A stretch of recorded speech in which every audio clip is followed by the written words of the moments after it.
Hello दोस्तों, welcome to maths class. आज मैं आपको बताऊंगी कि मैथ्स की सिंपल ट्रिक हम कैसे यूज़ कर सकते हैं अंडर रूट पे। तो यहाँ पे आपको क्वेश्चन देख सकते हैं। क्वेश्चन दिया हुआ है under root two under root two under root two. इसको कैसे करें? इसमें सिंपल तरीका यही है, इसका आंसर वही होगा जो इसका नंबर है, क्योंकि वैल्यू इनफाइनाइट तक जा रही है। यहाँ पर ये याद रखना ज़रूरी है कि वैल्यू जो है हमारी कहाँ तक जा रही है, लिमिट कहाँ तक जा रही है, इनफाइनाइट तक।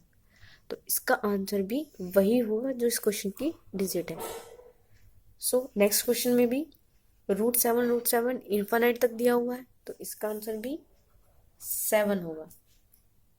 लेकिन अगले क्वेश्चन में, नेक्स्ट क्वेश्चन में 6 + 6 + 6 दिया हुआ है। अब इसको कैसे करें? इसका सिंपल तरीका यही है, जो नंबर दिया हुआ है उसके पहले फैक्टर्स कर ले।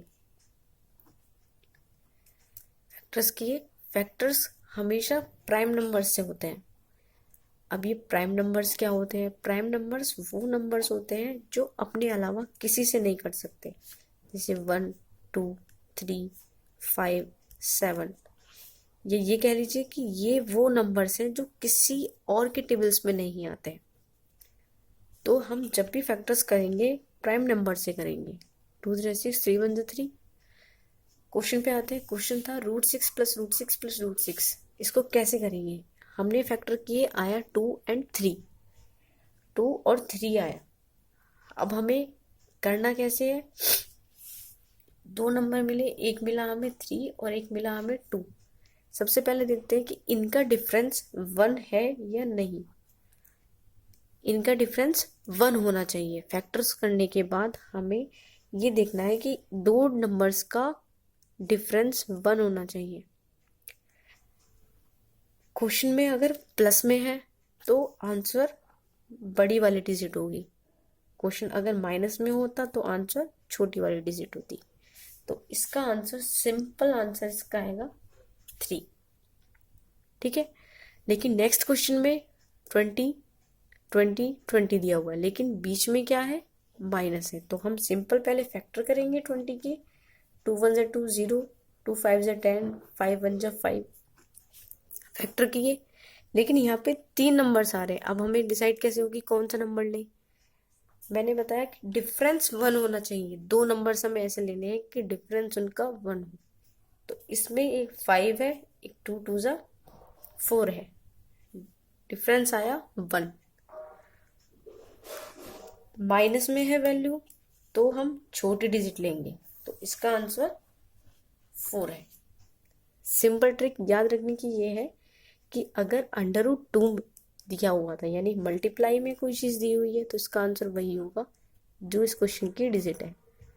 लेकिन अगर प्लस में दी हुई है तो हम फैक्टर्स करके करेंगे, देखेंगे बड़ी डिजिट जो होगी वो इसका आंसर। माइनस में अगर होगा फैक्टर करेंगे, छोटी डिजिट जो होगी वो इसका आंसर। लेकिन अब बात आती है कि अगर दो नंबर अलग अलग दिए हुए हों, सपोज टू बी √7 - √5, √5 - √3, √9 - √7। अब इनको कैसे करें? अगर दो नंबर दिए हुए हैं और बीच में माइनस है तो हम कुछ नहीं करते, दो डिजिट का सम कर लेते हैं, वही उसका आंसर होता है। 5 3 का सम करेंगे तो इसका आंसर 8। 9 7 को प्लस करेंगे तो इसका आंसर 16। लेकिन अगर दो डिजिट के बीच में प्लस हो, जैसे कि √5 + √3, √6 + √3, तो हम इन दोनों की मल्टीप्लाई कर लेते हैं।